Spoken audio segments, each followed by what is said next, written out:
안녕하세요. 뭔 얘기를 해야 되나 지금 막 정신이 없습니다. 일단 많이 와 주셔서 너무 감사드리고요. 제가 뭐라고 이렇게 오십니까? 참 난감하거든요. 이러면 제가 이제 희소하니까 여러분들이 무슨 얘기를 하나 이렇게 듣고 싶은 것일 것 같아요. 근데 별로 제가 새로운 게 없거든요. 들으시면 아시겠습니다만, 뭐 그저 우리가 아는 얘기, 이런 얘기를 좀 그럴듯하게 뭐 하는 뭐 이 정도이지 않을까 싶습니다. 제가 이제 여기 캐나다를 떠나서 이제 한국으로 오기 전에 이제 제가 있는 학교에 이제 캐나다 연합 이제으로 이제 신학교들이 컨소시엄으로 있는데 그 전체 교수들이 모여서 방학 동안에 뭘 할 거냐 뭐 이런 얘기를 이제 나누는 시간이 있어요. 그래 뭐 각자 뭐 나는 캠핑 가고 나는 뭐 낚시 다니고 막 그런데 저는 한국에 가서 강의를 한 열 몇 개 해야 돼 그러니까 다들 놀라더라고요. 어떻게 할 거냐 그래서 제가 그랬죠. 제목은 15개인데 내용은 하나다.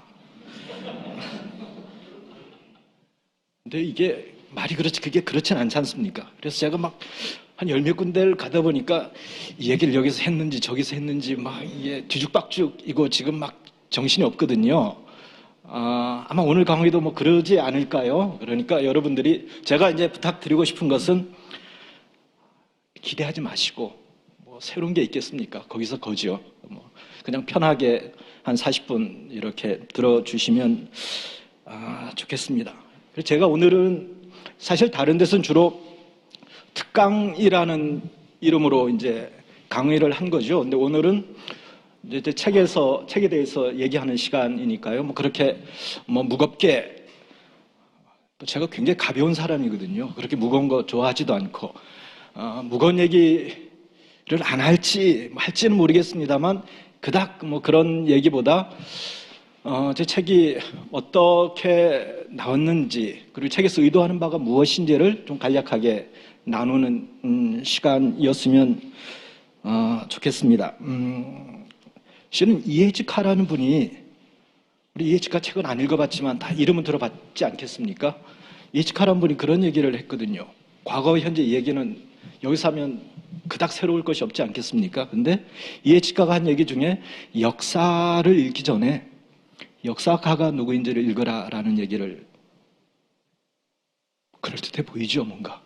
사실 아무 얘기도 아니거든요. 이 얘기는 어떤 사람의 글에 대해서 읽기 전에 그 사람의 글을 쓰게 된 그 사람이 형성한 컨텍스트를 읽어나가는 것이 중요하다. 뭐 이런 얘기쯤 되지 않을까 싶습니다. 그래서 저는 오늘 제 책의 제목을 가지고 한 4가지 정도 키워드로 얘기를 드릴까 합니다. 제 책의 제목은 텍스트를 넘어 컨텍스트로라고 되어 있고요. 부제는 한 인문주의자의 사회와 교회 읽기라는 제목으로 되어 있습니다. 그래서 제가 오늘 뭐 나누고 싶은 키워드는 인문주의자라는 게 뭔가라는 것과 읽는다는 게 뭔가 그 2가지와 나머지 2가지는 텍스트를 넘는다라는 의미가 무엇인지 그리고 컨텍스트를 지향한다라는 것이 무엇인지를 제가 생각하는 범위 내에서 얘기를 드리려고 합니다. 아시는 분은 아시겠습니다만 제가 우리 학계의 전문 용어로 갑툭튀거든요. 아세요? 갑자기 툭 튀어나온 놈이거든요. 아마 한 2년 전만 해도 저를 들어보신 분은 여기에 과거에 이제 제 있던 학교에 계신 분들 외에는 전혀 없으실 겁니다. 갑자기 툭 튀어나왔거든요. 한 1년 반 전에 제가 글을 쓰기 시작한 게 한 1년 반 정도 딱 이제 됐습니다. 왜 제가 글을 쓰기 시작했는가? 그리고 제가 글을 쓰게 되는 제 어떤 사상적 이거는 뭐 말도 안 되는 얘기고요. 그냥 왜 저놈이 저런 식의 글을 쓰기 시작했는가? 뭐 얘기를 먼저 드리는 게 아마 여러분들이 많은 분들이 그런 궁금증을 갖고 계시더라고요. 이 퍼즐이 잘 안 맞춰진다라는 거죠. 이놈은 아니죠. 이 친구는 야는 목회자도 아니고 신학자도 아니거든요. 그냥 역사를 공부한 그냥 역사가라고 해야 되나? 역사학도라고 해야 될까요? 이런 사람이 이제 글을 쓴 거거든요. 왜 제가 이런 글을 썼는가? 사실은 제 인생에서 제가 회계학을 했거든요. 역사는 전혀 관계가 없는 인생을 살았어요. 그리고 대학을 졸업한 지 한 7년 만에 실제 저는 대학원을 들어가서 공부를 했거든요. 근데 뭐 공부하려고 들어간 것도 아니었어요. 근데 어쩌다 보니 대학원을 들어갔는데 뭐 일이 막 꼬이는 거예요. 그래 대학원을 마칠 때쯤 돼서 제가 있던 조직에서 더 이상 버틸 수 없는 전문 용어로 정리해고죠. 뭐 그렇게 해야 될 상황이 이제 왔거든요.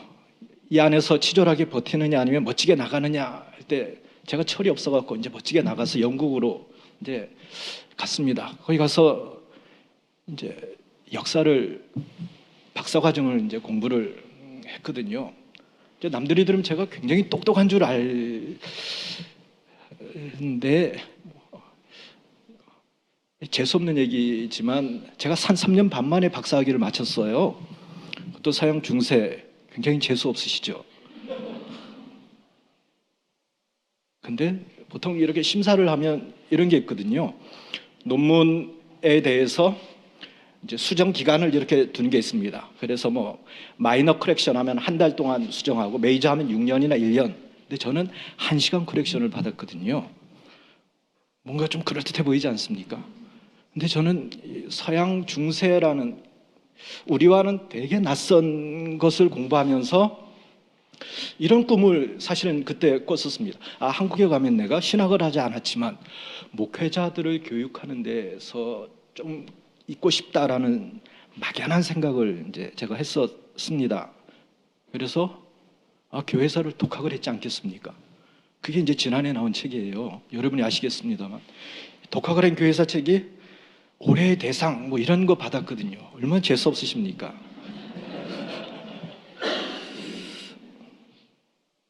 그러다가 제가 그 책은 이제 캐나다를 건너가기 전에 이제 초고를 쓰고 한국에서 그리고 들어왔는데 신학교의 교수가 됐어요. 너무 재수가 없죠.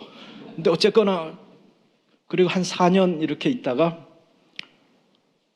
저희 큰 누님이 이제 저를 보고 항상 그런 말씀을 하시는데 너는 역마살이 있다. 재미가 없는 거예요. 한국 신학계나 교계가 제가 생각했던 것, 내가 가졌던 뭔가를 이렇게 한국과 너무 괴리감이 사실은 제가 이제 컸었던 것 같아요. 그래서 4년 딱 마치고 종강하는 날 저도 사표라는 걸 딱 갖고 와서 학교에 내지 않았겠습니까? 그러고 캐나다로 건너갔습니다. 그리고 한 2년 더 할 나위 없이 즐거운 시간을 이제 캐나다에서 보내다가 너무 이렇게 놀고 하니까 사람이라는 게 끝없이 놀면 무지 재밌을 것 같지만 또 재미가 있는 건 아니거든요. 그래서 또 뜻하지 않게 지금 있는 밴쿠버 기독교 세계관 대학원에 이제 들어가서 강의하다가 지금 이제 거기에 풀로 인발부가 되는 뭐 이런 상황이 됐거든요. 그래서 밴쿠버에 지금은 이제 원장직을 물러나셨지만 양승원 교수님이라는 분이 저를 보고 늘 그런 얘기를 하시거든요. 한량이라고. 근데 몇 해 전에 이제 안점식 교수님이라고 아세연합신학대학교에 교수님이 이제 오셨을 때는 저를 보시고 노자다. 뭐 이렇게 얘기를 하셨는데 양 교수님을 좀 더 가까이 보시니까 저를 더 잘 아시겠죠. 그래서 이거는 한량이다. 굉장히 재수 없으시죠? 제 글쓰기나 제가 이렇게 하는 것에 실은 한 5할 이상은 거기서 나오는 것이거든요. 제가 제일 힘들어하는 게 뭔가 하면 무게 잡는 거 그리고 엄숙한 것 뭐 이런 겁니다. 근데 왜 이제 저도 사실 고민할 것 아닙니까? 왜 사람들이 별것 아닌 제 글에 대해서 관심을 갖고 반응을 보이고 혹은 귀를 기울일까? 저는 여러 가지 이유가 있다고 생각 듭니다만 가장 큰 이유는 나와 다르지 않다라는 게 가장 큰 것 아닌가 싶습니다. 즉 내가 하는 고민을 저 친구도 하는데 저 친구는 내가 하는 고민을 좀 더 그럴듯한 언어로 내가 이해할 수 있는 언어로 풀어준다라는 공감대가 있으신 것 같아요. 근데 제가 실은 놀랐다라면 놀라운 것은 평신도분들 저같이 저도 그 용어를 좋아하든 좋아하지 않든 저는 목회자나 신학자가 아닌 평신도란 말이죠. 그러니까 평신도분들이 그렇게 반응하는 것은 제가 충분히 그러실 수 있겠구나라고 생각하지만 소위 말하는 목회자분들도 혹은 신학교에 계신 분들도 유사한 반응을 보이실 때 전 조금 더 고민하게 되는 거죠. 이게 어찌 보면 한국 교회나 한국 신학계나 과도하게 엄숙하구나, 과도하게 경건하구나. 이것을 부정적으로 보든 긍정적으로 보건 무관하게 경직돼 있구나라는 느낌을 저는 사실은 받습니다. 그리고 여기 뷰에서 갓 오신 김지방 기자님도 계십니다만 저는 뷰에서 그렇게 얘기를 하거든요. 저는 학자가 아닙니다. 더 재수 없는 소리죠. 제가 학위가 있고 학교에 포스트가 있지만 저는 솔직하게 제가 학자라고 생각하지 않거든요. 그리고 그런 자의식 속에 글을 쓰지는 않습니다. 그리고 더 이상 제가 캐나다로 간 이후로 전문적으로 학술지에 논문을 싣거나 또 앞으로 모르죠. 한국에서 네가 학술지에 한 2권만 실으면 교수로 뽑아줄게 하면 제가 막 2권을 지어낼지는 모르겠습니다만 현재로는 적어도 그럴 의향은 없습니다. 그리고 제가 가지고 있는 소박한 꿈은 지식 소매상하면 이거 누가 이미 선점한 거니까 그런 건 아니고요. 이 전문가들이 쓴 것을 저는 조금 일반 대중들이 이해할 수 있는 언어로 목소리로 전달해주는 중개자, 매개자, 이것이 실은 제가 현재 가지고 있는 정체성이고 제가 글 쓰는 어떤 동기 그리고 글 쓰는 목적이라고 할 수 있습니다.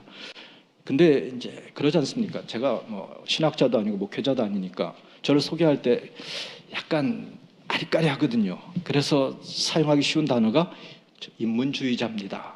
이런 거거든요.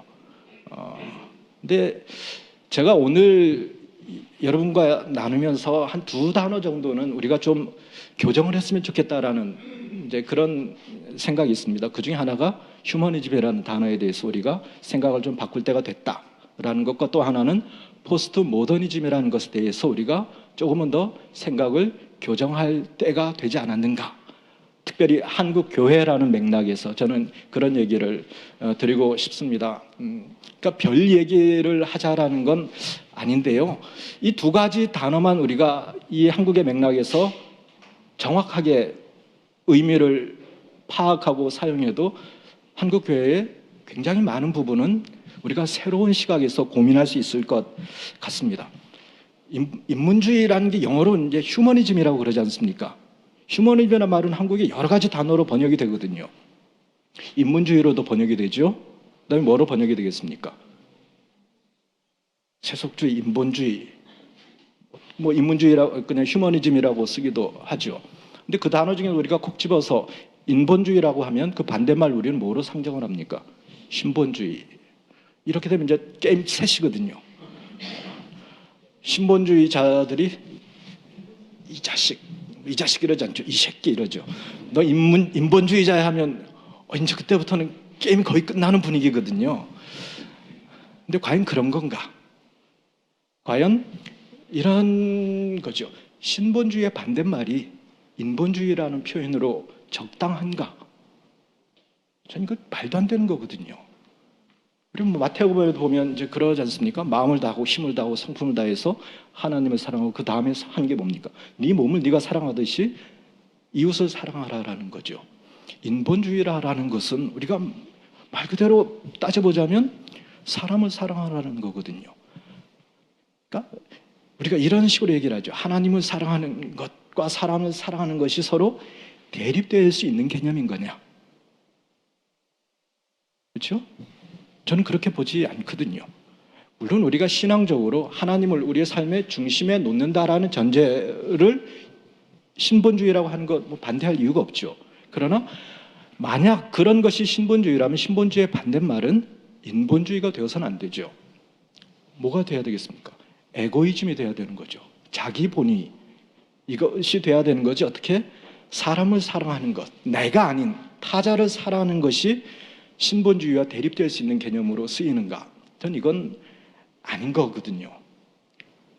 근데 우리는 너무 쉽게 이런 식의 숙고되지 않은 용어, 숙고되지 않은 규정, 이런 것이 한국 교회에서 인문주의 혹은 휴머니즘이 가지는 풍성함을 스스로 닫아버리는 게 되는 거죠. 그래서 제가 글을 쓰는 자의식, 저는 그런 성경을 읽어가는, 그리고 성경에서 내러티브로 쭉 얘기되는 그 메시지의 핵이 무엇일까? 결국 사람이 아닌가 저는 싶은 겁니다. 사람에 대한 관심. 누가복음에도 예수님이 성령이 임하시면 오셔서 할 일에 대해서 말씀하신 게 대부분은 다 사람, 특별히 우리 사회에서 소외되거나 약자인 그 사람들에 대한 얘기거든요. 가난한 자가 자유를 얻고, 눈먼 자가 눈을 뜨고, 눌린 자가 자유를 얻는, 이것이 실제로는 그냥 우리가 평이하게 성경을 있는 그대로 읽어가면 나오는 것인데, 이걸 신본주의와 인본주의라는 구도 속에서 이런 걸 설정해버리면 우리는 그보다 앞선 무엇인가가 있다라는 전제를 놓고 얘기를 하거든요. 그러니까 뒤집어 얘기하자면 우리가 사랑하지 않아야 될 사람들을 규정할 수 있는 근거가 되는 거죠. 인본주의와 신본주의라는 이 규정이, 그것이 정말 중요하고 어떤 가치 있는 규정이라고 할지라도 이걸 우리가 분별하지 않고 사용할 경우에 그런 일이 생긴다라는 거죠. 그러니까 제가 기본적으로 글쓰기, 책을 쓸 때 가지고 있는 것은 이런 인문주의 자의식. 여러분 앞이니까 좀 더 솔직하게 고백하자면 인본주의자의 자의식. 이런 걸 저는 기본적으로 가지고 글을 쓰고 있습니다. 그러니까 여러분들이 저를 인본주의자라고 불러도 저는 아주 아무런 거리낌이 없습니다. 그렇게 부르셔도 되고요. 저는 앞으로도 계속, 얼마나 좋은 기회입니까? 커밍아웃 할 수 있는. 이런 시각에서 제가 읽어나가는 거거든요. 사회와 교회, 즉 인문주의자로서 사회와 교회를 읽는다라는 것과, 혹은 신학자나 목회자라는 타이틀을 갖고 사회와 교회를 읽는다라는 것, 우리가 기본적으로 살아가고 소통하고 있는 대상은 같을지 모르지만 접근법은 굉장히 다를 것 같지 않습니까? 근데 별 다르진 않거든요. 거기서 거저 제가 얼마나 색다르겠습니까? 그러나 좀 삐딱하긴 하죠. 그래서 이 책을 편집할 때 이제 편집자께서 가장 강력하게 밀었던 책의 제목은 B급 교회사입니다.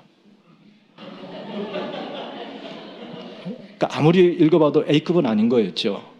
그래, B급이라고. 제가 자존심이 상하지만 어쩌겠습니까? 그분이 마케팅에 도움이 된다고 자꾸 그래서. 전 농담하는 줄 알았거든요, 처음에. 근데 정말 진지하게 그러시고, 편집장님도 그거 좋다고 그러고, 다른 출판사 관계자들도 마케팅에 왔다다 그러시더라고요. 근데 아무리 B급이지만 그 B급이라고 이렇게 얘기하고 들어가면 너무 없어 보이지 않습니까? 그래서 좀 있어 보이는 텍스트를 컨텍스트라고 이제 했습니다만, 부제를 잘 살펴보시면 모든 부제가 너머로 돼 있거든요. 그래, 저희 학교에 있던 조교하는 목사님이 이건 한국교회 넘겨짚기다. 제목을 한국교회 넘겨짚기로 해야 된다. 또 이런 얘기를 이제 하셨습니다. 이게 우스갯소리일 수 있습니다만 사실 제가 한 건 넘겨짚은 거거든요. 제가 한국 사회에 깊이 들어와 있지도 않고 한 걸음 두 걸음이 아닌 한 10시간 떨어진 캐나다에서 한국 교회를 알면 제가 얼마나 알겠습니까?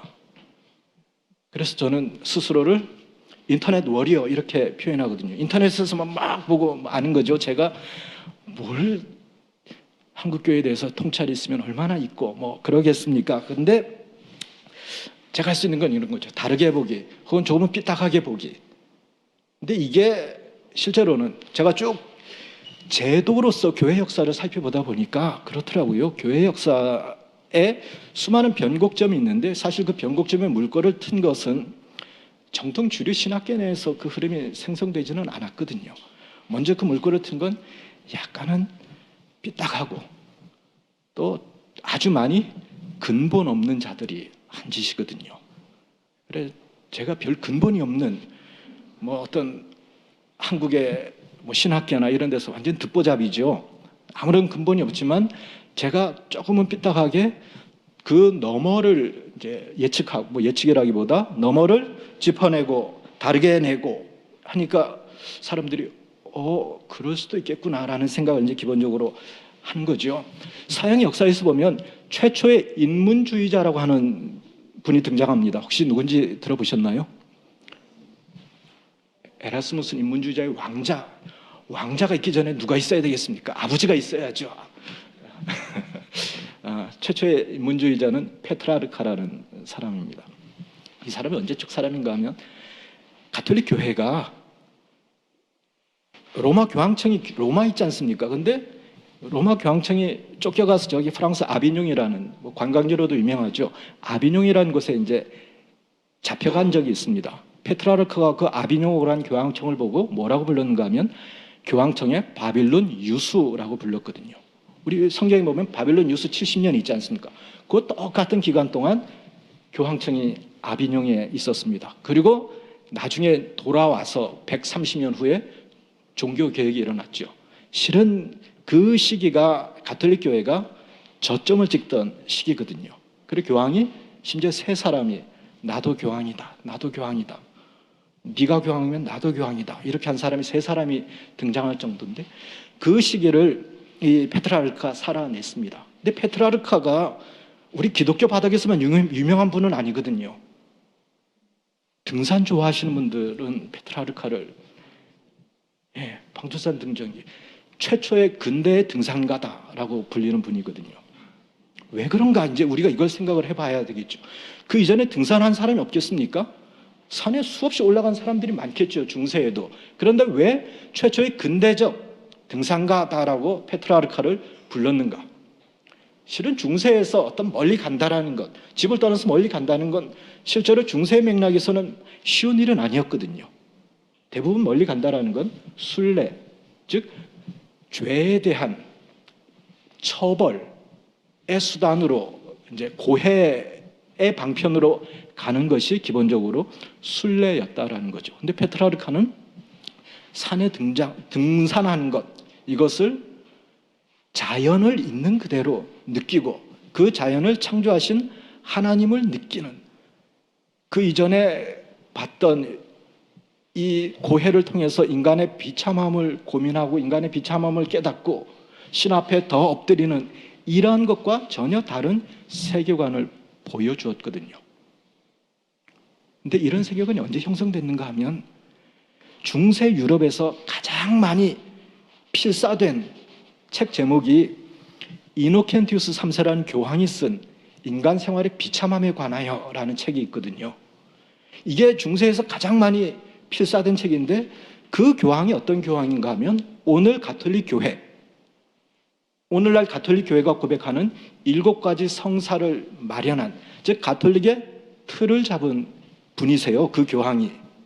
근데 그 가톨릭 교회가 틀을 잡은, 태어나서부터 죽을 때까지 여러 가지 성사를 통해서 구원을 추구하는 이 틀을 잡아놓은 교황이 결국 그 사람들에게 하고 싶은 말이 무엇인가 하면 이 세상은 소망이 없고 우리의 소망은 어디에 있는 겁니까? 찬송가에 저 하늘에 있는 거죠. 그래서 요단강 건너기 전까지 우리는 열심히 이 땅에서 주어진 고난을 감내하고 살아가는 거죠. 이런 관점에서 인간은 주체가 되기 힘들거든요. 그렇죠? 인간성을 자꾸 개발한다, 혹은 인간성의 가치, 인간의 가치를 얘기한다라는 것은 그 입장에서 볼 때는 신과 더 멀어진다라는 관념을 갖게 되는 거예요. 근데 페트라르카는 그 시기에 그 인간의 이 이노켄티우스 3세가 얘기했던 그런 인간관의 정면으로 도전한 거거든요. 그 공로 혹은 그 역사에서 그것에 대한 기여로 페트라르카를 인문주의자, 최초의 인문주의자라고 얘기를 하는 거죠. 그리고 그 흐름은, 이 인문주의의 흐름은 아까도 말씀드렸던 에라스무스 같은 유럽의 인문주의자를 통해서 인간에 대한 새로운 성찰, 인간이 살아가고 있는 혹은 살아내고 있는 그 사회에 대한 새로운 기대, 이거를 준 것이거든요. 즉 교회가 읽어내는, 제도가 읽어내는 사회와 제도가 읽어내는 개인이 아니라 오롯하게 독자적으로 그 개인의 가능성, 상상력, 이것을 끄집어낸 거거든요. 즉 인문주의자로서 사회를 읽어낸다라는 것, 이것은 자유로움이거든요. 그리고 어찌 보면 무한한 상상력이지요. 그러나 그것이 절제되지 않은, 끝없이 뻗어나가는 것만이 아니라 인문주의자들이 끊임없이 붙들고 고백했던, 자신들이 붙들고 있는 텍스트라는 그 끌어당기는 힘, 그 구심점에 대한 천착, 이것을 포기하지 않고 그 속에서 확장을 시도해 나간 거거든요. 그래서 인문주의자들을, 이 당시 인문주의자들을 반기독교인이라고 그렇게 부르지는 않거든요. 이 인문주의자들이 실은 어찌 보면 그 당시에서는 굉장히 재수없는 소리들을 많이 했죠. 하지만 그들의 가치는 재수없는 얘기는 했을지언정 인간 사회에 대해서 무조건적인 냉소로 그치진 않았거든요. 그들의 지향한 것이 결국은 사회개혁으로 이어진 것이고, 종교개혁도 어찌 보면 그 일련의 한 흐름이라고 우리가 얘기할 수 있을 것 같습니다. 저는 그러거든요. 우리가 왜 오늘날 교회를 목회자의 관점이나 신학자의 관점이나 어떤 교회 내부의 관점에서만 바라보는 걸 넘어서야 되는가? 실은 교회는 이 땅의 조직이거든요. 여러분들이 동의하건 동의하지 않건 이 땅에서 함께 살아내야 되는 조직이지 그저 천상의 조직은 아니거든요. 우리가 교회가 천상의 조직이라고 하면 교회가 어떤 예외를 주장하는 데는 효과적일지 모르지만 이 땅에서 우리가 살아내는 우리 주변의 이웃들, 이들과 서로 교류하고 상호작용하면서 뭔가 유의미한 것을 만들어 나가는 데는 굉장히 더딜 수밖에 없거든요. 그런 면에서 저는 인문주의의 시선으로 혹은 조금은 다른 삐딱한 시선으로 읽어내는 것에 대해서 우리는 두려워할 필요가 없다는 거죠. 그리고 그렇다면 이제 텍스트란 뭐냐? 이런 거죠. 제가 한국에 와서 제일 많이 받는 질문, 특히 목회자분들에게서 제일 많이 받는 질문이 이거거든요. 텍스트를 넘어선다고 그랬는데 그건 텍스트를 무시하자라는 거냐? 이런 질문을 제가 한두 곳이 아니라 거의 대부분 간 곳에서 받은 질문이거든요. 저는 그 진심에 대해서 혹은 그 텍스트에 대한 애착이나 존중에 대해서 전혀 저는 이의를 달지 않습니다. 다만 텍스트를 해석하는 방식, 텍스트를 우리가 읽어 나간다라는 게 무엇이냐, 그 텍스트를 넘는다라는 것이 무엇이냐, 우리 이거는 조금 더 다른 시각에서 공부를 해봐야 되겠다라는 거죠. 실은 우리가 성경을 경전이라고 얘기하지 않습니까? 경전은 신성한 거죠. 그렇죠? 근데요, 히브리 성경 혹은 헬라어로 된 구약과 신약은 신성하고 한국말로 된 성경은 신성하지 않은 건가요? 꾸란은 그렇게 얘기하지 않습니까? 꾸란도 여러 가지 언어로 번역된 걸 허용하지만 정말 경전은 그 아랍어로 된 것만 인정하죠. 이렇듯 어떤 것이 번역된다라는 것은 그렇게 단순한 문제는 아니거든요. 예컨대 우리 다시는 70인역 성경, 목회자분들은 아시겠습니다만 아주 구약 시대, 구약 말에 알렉산드리아, 이집트 알렉산드리아라는 곳에서 히브리 성경이, 구약 성경을 헬라 말로 번역을 한 일이 있었거든요. 근데 히브리 사람들은 어떤 이 자기들만이 가진 선택받은 민족이라는 의식이 굉장히 강하게 자부심이 있는 사람들이지 않습니까? 그런데 그들이 붙들고 있는 경전 역시 그런 가치를 있겠죠. 근데 이 경전을 번역한다라고 할 때 논쟁이 많았거든요. 당연하지 않겠습니까? 하나님이 선택해서 이스라엘에게 주신 언어는 히브리어라면 번역된 언어는 그와 동일한 신성성을 가지고 있느냐라는 물음표가 있겠죠. 그래서 탄생한 게 72명인가 70명인가를 각각 딱 방에 넣고 일정한 기간이 지난 다음에 네 번역한 거 갖고 와봐 다 72개를 모아보니까 뭐라는 겁니까? 다 똑같다라는 거죠. 이게 말하고자 하는 바가 뭐겠습니까? 정말 똑같을 수도 있겠죠. 뭐 가능성이 있는지 얼마나 되는지 모르겠습니다만 이것은 그 번역된 성경에 대한 신적 권위를 부여하고자 하는 거거든요. 그 정도로 번역된다라는 것, 다른 말로 옮겨진다라는 건 그렇게 간단한 문제가 아니라는 거죠. 근데요, 이 역사를 보면 모든 시대의 교회 역사의 변곡점은 성경 번역과 함께 왔거든요. 어떤 의미에서. 그죠? 그렇게 70인명이 번역됐기 때문에 헬라 사람들이 자기들의 언어로 이스라엘의 하나님에 대해서 알게 된 거죠. 그리고 그 사람들 하나의 집단을 형성했죠. 그게 성경에 보면 하나님을 경외하는 자들이라는 표현이 바로 그들을 집단적으로 일컫는 표현이라고 하거든요. 근데 그 헬라어 성경, 신약 성서도 헬라어로 쓰여졌지 않습니까? 근데 이 성경이 서양으로 건너가서는, 서유럽으로 건너가서는, 서유럽은 라틴어라는 걸 쓰지 않습니까? 그걸 옮겼거든요. 근데 라틴어 성경을 우리가 뭐라고 부릅니까? 불가타역, 그렇게 부르죠. 벌게이트란 말이 야만이란 뜻이거든요. 그러니까 경전이 야만을 입은 거거든요. 근데 또 재미난 게 종교개혁은 그 벌게이트에서 뭐로 옮긴 겁니까? 종교개혁이 일어난 시기에 국가들을 보면 위클리프 같은 경우는 성경을 영어로 옮겼죠. 루터 같은 경우는 뭐로 옮겼습니까? 독일어로 옮겼죠. 근데 이렇게 영어와 독일어를 그 당시에 뭐라고 불렀는가 하면 속어라고 불렀거든요.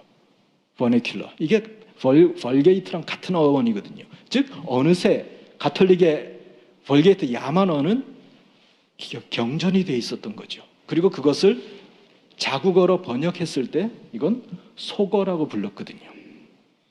이게 뭔가 하면 모든 교회 역사는 성스럽다고 한 것이 스스로 속된 것을 입었을 때 진정한 변화가 일어났거든요. 우리는 그 예를 예수님의 성육신에서 보여지는 거죠. 즉 성육신이지 않습니까? 성스러운 것이 육신을 입은 것이죠. 속된 것을 입은 거죠.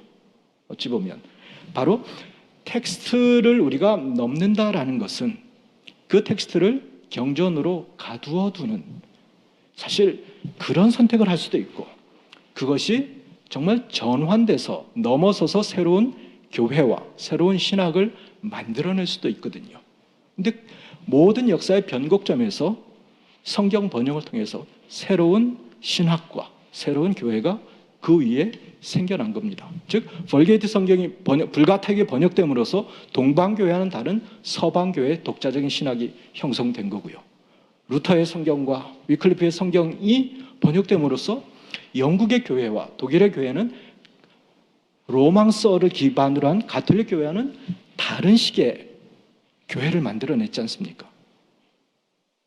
이게 텍스트가 전환될 때, 텍스트가 넘어섰을 때의 역할이죠. 근데 텍스트가 항상 모든 걸 넘어서기만 한 건 아니거든요. 쉽게 말하면 속된 것, 속된 컨텍스트 속에 들어간 거죠. 텍스트가 스스로. 히브리어가 스스로를 벗고 헬라 세계에 들어간 것이고, 라틴어 엘리트 신학의 용어가 스스로를 벗고 속된 언어를 입고, 이런 식으로 갔던 거죠. 이것은 저는 그렇게 생각합니다. 텍스트가 어느 시대에든 역할을 할 수 있고 어떤 상황 속에서도 그들이 속해 있는 컨텍스트와 유의미한 상호작용을 끌어낼 수 있다는 믿음이 있을 때 스스로를 벗을 수 있거든요. 정말 성스럽다고 하는 것을 벗고 육신을 입을 수 있는 거죠. 근데 그런 자신이 없으면 텍스트를 도피처로 삼을 수 있거든요. 즉 우리가 맞닿아 있는 이 사상을 텍스트로 읽어나갈 자신이 없으면 다시 성경으로 돌아간다라고 하는 표현이 그 어떤 것보다 성경에 우리를 가두고 타자를 배제하는 데 쓰일 수 있거든요. 역사적으로 보면 텍스트가 문자 속에 가두어질 때 나타났던 것은 종교적 근본주의가 아니에요. 인종주의죠. 우리는 그렇게 얘기를 하거든요.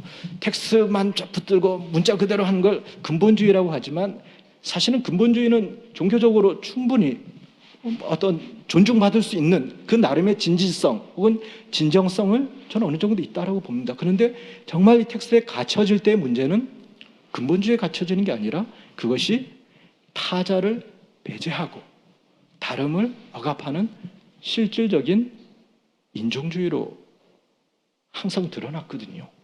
이것이 우리가 텍스트를 붙든다, 텍스트를 이해한다는 것에서 정말로 고민하고 고려해 봐야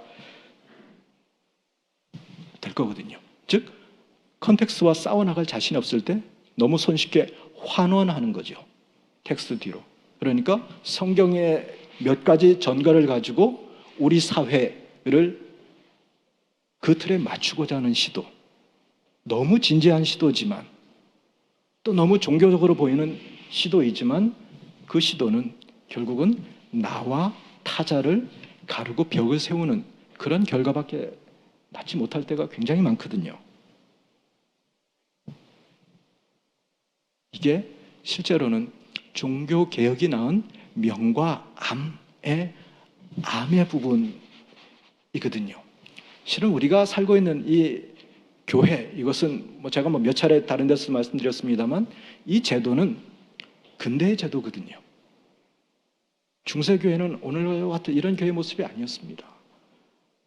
신학교에서 부목사, 전도사님들 모셔와서 청빙에 와서 이렇게 꾸려가는 이런 식의 교회가 생긴 건 이건 근대 이후에 생긴 교회죠. 중세 교회는 교회 개척이라는 말도 없었고요, 대형 교회라는 말도 없었고요, 이런 거 없었거든요. 근데 우리가 오늘날 있는 교회라는 이 가시적인 유형의 교회가 초대교회부터 쭉 이어왔을 거라는 신화 속에 있는 거죠.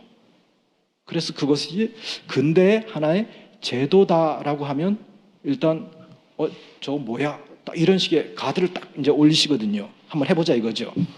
근데 그렇지 않다라는 거죠. 자, 그럼 근대의 제도로서 교회의 특징이 뭐냐? 신학의 특징이 뭐냐? 규정하기거든요. 우리가 여러분 최근에는 주가가 굉장히 많이 갑자기 떨어졌습니다만 알리스터 맥그라스라는 영국의 신학자가 그런 얘기를 이제 한 바가 있습니다.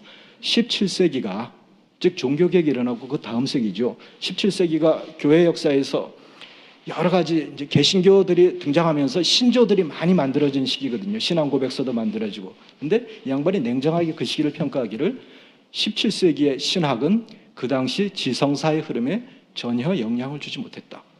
즉 17세기가 지성사, 그 당시에 지성사의 흐름과 신학이 구분되는 시기였다라고 평가를 아주 냉정하게 평가를 했어요. 그리고 그 시기가 유감스럽게도 유럽 역사에서 특히 개신교 지역에서 가장 많이 횡행했던 게 마녀사냥 같은 것도 역시 사실은 그 시기에 나왔거든요. 근데 제가 며칠 전에 아주 고신 쪽의 장로님이시고 역사 교수님이시고 어떤 장로회에 대한 애정이 굉장히 많으신 한 교수님을 만났는데 그분이 이제 며칠 후에 영국으로 가서 논문을 하나 쓰실 계획인데 너무 고민스럽게 얘기를 하시더라고요. 자기가 그렇게 장로교를 좋아하고 칼빈주의도 좋아하는데 자기가 아무리 살펴봐도 17세기에 유럽에서 스코틀랜드만큼 마녀 사냥이 많은 적이 없었더라. 그걸 어떻게 이제 봐야 되는지 참 고민스럽더라. 이런 얘기를 이제 하는 거죠. 왜 마녀 사냥이 개신교 지역, 가톨릭 지역에도 있었습니다만 개신교 지역과 북미, 우리 매사추세츠 뭐 이런 데 왜 그렇게 많았을까요?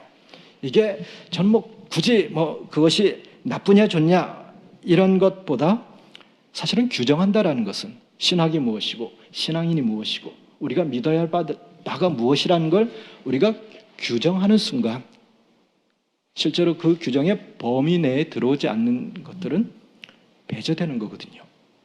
이게 이제 근대가 낳은 규정하기가 우리가 믿어야 될 것이 무엇인지를 정말 잘 설명해 주는 엄청나게 좋은 유산을 우리에게 남겼음에도 불구하고 그 이면은 모든 사람이 획일적으로 그 안에 들어오지 않으면 배제되고 그것이 처벌되는 게 정당화되는 이런 슬픈 시기에 들어갔다는 거죠. 즉 마녀 사냥, 마녀라는 건 중세에도 있었지만 마녀 사냥이라는 한 집단 히스테리는 근대 이후에 나온 거거든요. 이게 이제 사실 우리가 고민해야 될 부분이라는 거죠. 텍스트를 천착하고 그 텍스트를 해석한 교리를 천착하고 그것을 붙들어서 우리가 믿어야 될 것이 무엇인지를 고민하는 것, 이것이 우리에게 반드시 필요하고 타협하지 못할 가치일 수 있지만 그렇지만 그것이 자칫하면 우리가 받을 것과 받지 말아야 될 것을 규정함으로써 우리의 배제를 정당화하는 기제로 오용될 수 있다는 거죠. 이것이 이제 우리가 텍스트라는 살아있는 생명체와 같은 이것을 정말 진지하게 조심스럽게 다루고 고민해야 되는 이유거든요. 그러니까 맹목적으로 텍스트 자체의 경전성만을 강조하고 그것이 알파 오메가로 이해되는 한 우리는 사실은 이 함정을 비껴가기가 굉장히 곤란하게 되거든요. 이게 예전에 히브리인들이 빠졌던, 즉 히브리인만 선택된 자들이고 그렇지 않은 자들은 다 뭡니까? 이방인이 되어버리는 이런 인종주의로 흐르는 거거든요. 즉 우리가 이런 텍스트 자체를 잘못 이해하게 되면 우리도 의도치 않게 우리와 다름을 배제하는 인종주의 요소에 가두어질 수 있다는 거죠. 이게 실제로 이 인종주의는 예수님 당시에 있었던 그 유대인들만이 가지고 있었던 게 아니라 실제로 인종주의가 가장 크게 성행했던 근대 일이거든요. 그렇죠? 그 인종주의가 아주 잘못된 것으로 표현된 게 우생학이라는 거죠. 즉 정말 올바른 인종은 더 장려하고 그렇지 않은 인종은 없애버리는. 그래서 유럽 곳곳에서 그리고 미국에서 단종법이라는 것이 법적으로 더 나은 미래를 사람들이 그 속에서 끌어나갈 수 있을 거라고 생각하고 만들어간 거죠. 이게 근대가 규정한 이 규정하기가 보여주는 사실상 슬픈 단면 중에 하나거든요. 근데요, 초대교회 보면 교회가 빠르게 성장할 수 있었던 거는 사실 그 유대인들이 쳐놓았던 우리와 이방이라는 이 벽을 교회가 스스로 허물고 이방인들을 받아들였기 때문이거든요. 즉 교회와 교회의 성장과 기독교의 성장과 배제, 혐오 이것은 같이 갈 수 있는 단어가 아니었다라는 거죠. 즉 교리의 이름으로 혹은 신앙의 이름으로 혹은 경건의 이름으로 배제를 정당화하는 것, 그것을 강조하는 것, 혹은 그것을 강화하는 것, 혹은 그런 뉘앙스를 비추는 것, 이것은 우리가 그토록 얘기하는 초대교회의 성장과는 무관하다라는 겁니다. 근데 우리는 오늘 실은 앞서 신본주의, 인본주의라는 표현에서도 나왔지만 너무 쉽게 이런 식으로 구별하거든요. 즉 그렇게 구별해야 신본적이 되는 거라고 생각을 하는 거죠. 그렇게 구별하지 않으면 우리를 보고 그러죠. 분별 없이 하는 건 인본주의자. 이런 식의 이제 네이밍을 하는 거거든요. 분별 없을 수도 있죠. 사실은 이슬람 중에도 테러리스트가 실존하지 않습니까? 미국 백인 그리스도인 중에도 테러리스트가 있듯이 같은 맥락인 거죠. 근데 이것을 전체로 환원할 수 있는 인종주의는 그런 식으로 몰고 가는 거거든요. 이게 텍스트에 우리가 천착한다라는 것이 잘못 오용될 때 갖출 수 있는 거라는 거죠. 그러니까 사실 이런 텍스트 환원주의에 빠지면 우리는 우리가 터내리고 있는 오늘의 상황을 읽어나갈 재간이 없는 겁니다. 즉 우리가 오늘 상황을 그렇게 표현하지 않습니까? 포스트 모더니즘.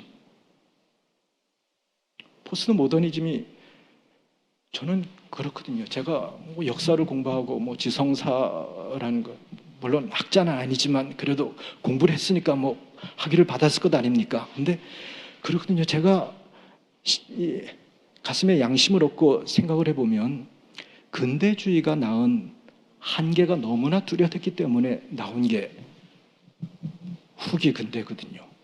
탈근대라는 거거든요. 근데 우리는 너무나 맹목적으로 탈근대, 포스트 모던하면 교회에서 가장 많이 하는 말이 뭡니까? 상대주의. 딱 그렇게 쭉 늘은 딱 나오는 이런 식으로 우리가 쇠뇌된 거거든요. 자, 이런 거죠. 그럼 근대는 절대주의였습니까?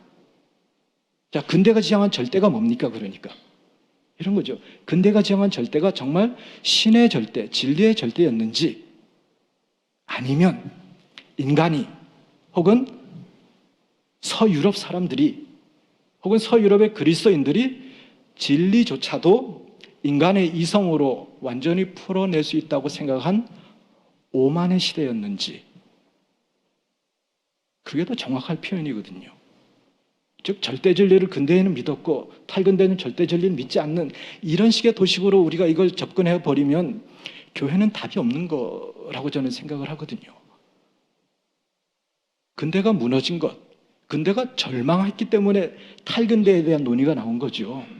그거에 대한 전혀 고려는 없이 반성은 없이 근대에는 기독교 국가였고 탈근대에는 기독교를 배제한 상대주의, 다원주의 이런 라벨링으로 너무나 손쉽게 우리의 컨텍스트를 규정해 버리는 것. 이게 폭력이거든요. 그리고 이 폭력이 실은 오늘 한국에서 우리와 다른 다양성을 바라보는 것에 대해서 폭력적인 반응이 나오는 정말 중요한 이유거든요. 제가 어느 교회 가서 다양성 얘기를 했더니 뭐 그런 질문을 바로 하시더라고요. 그러면 우리가 NCC도 받아들이자는 말이냐? 이런 게 우리의 현실이라는 거죠. 이게 교회가 이해하는 우리의 컨텍스트라는 거죠. 제가 거칠게 표현하자면. 그러니까 절 보고 교회 다니냐, 예수 믿냐, 뭐 이런 질문을 꽤 많이 받았거든요. 이게 기독교라면, 이게 교회라면 답이 없거든요. 제가 볼 때. 아무리 전 점수를 잘 주거든요. 웬만하면 막 올려주려고 하는데 이거는 유럽이 추구한 것은 정말 진리가 아니라 임마누엘 월러스타인이라는 사람이 그렇게 표현했거든요. 유럽적 보편주의. 이건 형용 모순이거든요. 유럽 사람들이 자기가 가진 가치를 보편이라고 얘기를 한 거죠. 그 속에는 뭐 기독교의 것도 뭐 들어있을지 없을지는 모르겠습니다만 우리는 이거를 혼돈하면 안 되거든요. 무너진 것은 그런 오만이 무너진 것이지 우리가 탈근대 이 사회를 이 현상을 수용하면 교회가 무너지고 교회를 무너뜨린 건 근대가 교회를 무너뜨린 거죠. 더 정확하게 얘기하자면. 그죠? 그리고 우리가 지금 고민해야 되는 거는 우리의 교회의 제도, 우리가 살고 있는 이 교회 제도는 그 근대의 형식을 여전히 가지고 있는데 우리가 처한 컨텍스트는 탈근대라는 거죠. 이것을 우리가 조응시킬 수 있느냐? 이 고민이 실은 우리의 고민이거든요. 근데 우리는 너무나 이 탈근대가 두려운 거예요. 자신이 없는 거죠. 그러다 보니까 자꾸 텍스트로 회귀하게 되는 거죠. 정말 텍스트에서 씨름해서 이 탈근대 시기 속에도 적합한 하나님의 말씀이 무엇인가를 고민해가는 시도를 하기보다는 너무나 진지하지만 속편한 시도를 해버리는 거예요. 지구 6,000년 믿지 않으면 성경 믿지 않는 거고 동성애하면 이거 죽일 놈이고 좌파, 저도 좌파지만 이거 안 되고 뭐 이렇게 가는 거거든요. 너무나 쉽게 종교의 이름으로. 근데 이게 딱 십자군 때 이랬거든요. 실제로 십자군을 참전했던 거의 대부분의 사람들은 평생 동안 유럽 자기 세계 바깥을 벗어나 본 적이 없는, 평생 이슬람을 만나본 적이 없는 사람들이에요. 그리고 십자군 전쟁에서 가장 혜택을 본 사람은 이탈리아 있는 상인들이었거든요. 두려움과 공포를 부추겨서 한 거죠. 우리가 히틀러의 유대인 학살을 뭐라고 부릅니까? 홀로코스트라고 부르죠. 홀로코스트가 최초로 역사의 기록에 등장한 게 사자왕 리처드라는 그 위대한 십자군의 영웅 양반이, 이 왕이 대관식을 하는데, 그때는 이제 막 유럽 사회에 유대인에 대한 공포 막 이런 것이 막 십자군이 진행되고 있었어요. 근데 왕의 대관식 때 유대인들이 선물을 가지고 왔는데 그게 이제 왕을 시해하는 것이다라고 오해를 받아서 학살이 일어났거든요. 리처드 왕의 연대기에 그 학살을 홀로코스툼이라고 기록을 했습니다. 이게 역사의 유대인 학살, 대학살이라는 것이 최초로 등장한 사례거든요. 이게 이제 12세기 말이죠. 근데 이런 거죠. 근데 모든 시기마다 교회가 사실 이렇게 극복했던 것, 이런 인종주의를 극복했던 것은 사람에 대한 재발견이었거든요. 인종에 대한 재발견. 즉 프랑스가 막 대혁명으로 넘어갔을 때 유럽에 일어났던 운동은, 웨슬레 운동은 민중 운동이었거든요. 민중을 각성시킨 운동이었죠. 그리고 2차 대전으로 홀로코스트 있고 나서 온 교회가 충격에 빠졌을 때 제2차 바티칸 공의회에서 한 것은, 거기서 나온 게 뭡니까? 해방신학, 민중신학 이런 것들이 막 나왔거든요. 그것에 동의하고 부동의를 떠나서 곳곳에 변곡점 속에서 다시금 고민하게 된 게, 성경 용어로 표현하자면 그거죠. 내 이웃이 누구인가? 누가 내 이웃인가라는 것에 대한 재검토, 재고, 이것이 이제 있었더랬습니다. 이 컨텍스트 속에서 이웃에 대해서 텍스트가 다르게 읽히는 거죠. 그래서 그 이웃이 아니었던 노예들, 성경에 노예가 있지 않습니까? 그 노예들을 해방시키고, 그 이웃에 포함되지 않았던 아이들, 여성들, 그래 어린이 노동력이 유럽에서 없어지고 여성에게도 뭐가 주어졌습니까? 참정권이 주어지고. 이거 오래된 역사가 아니거든요. 유럽에서 참정권이 가장 늦게 주어진 나라가, 여성 참정권이 가장 늦게 주어진 나라가 스위스인데 한 1970년쯤 되거든요. 이게 그저 그냥 자연스러운 게 아니었거든요. 모든 시대에는 그런 컨텍스트 속에서 텍스트를 제고할 때, 다시 읽어나갈 때 변화가 있고, 저는 그 핵심은 내 이웃이 누구냐 라고 저는 느껴지거든요. 오늘 우리가 던져야 될 질문, 배제와 혐오라는 게 이제 그런 거죠. 저는 그렇게 생각하거든요. 배제가 뭐냐? 우리 속에 있지만 우리 중 하나로 인식하지 않는 우리의 의도적 망각이 배제죠. 혐오란 뭐냐? 그렇게 잊혀져야 될 사람들이 고개를 내밀 때, 혹은 존재를 드러낼 때 준비 안 된 사람들이 갖는 방식이 혐오거든요. 우리 속에 있는 200만의 이주 노동자들도 그럴 것이고, 또 우리 사회의 여러 가지 다양한 다른 목소리, 소수자의 목소리들에 대해서 교회가 반응하는 방식, 이제는 저는 그럼 교회가 내 이웃이 누구이냐 이 질문 앞에 고민할 때 텍스트가 다르게 읽힐 것 같거든요. 그렇지 않고 로마서만 갖고 로마서 1장에 나온 죄악들만 쭉 열거해서 이거는 우리가 타협하지 못할 죄고 이걸 우리가 허용하면 교회가 무너, 이런 식으로 가는 것, 이게 폭력이거든요. 다른 게 폭력이 아니라. 근데 아무도 이런 얘기를 하면 안 되죠. 우리 사회에서는. 전체주의 사회 특징이 뭔가 하면 그런 거거든요.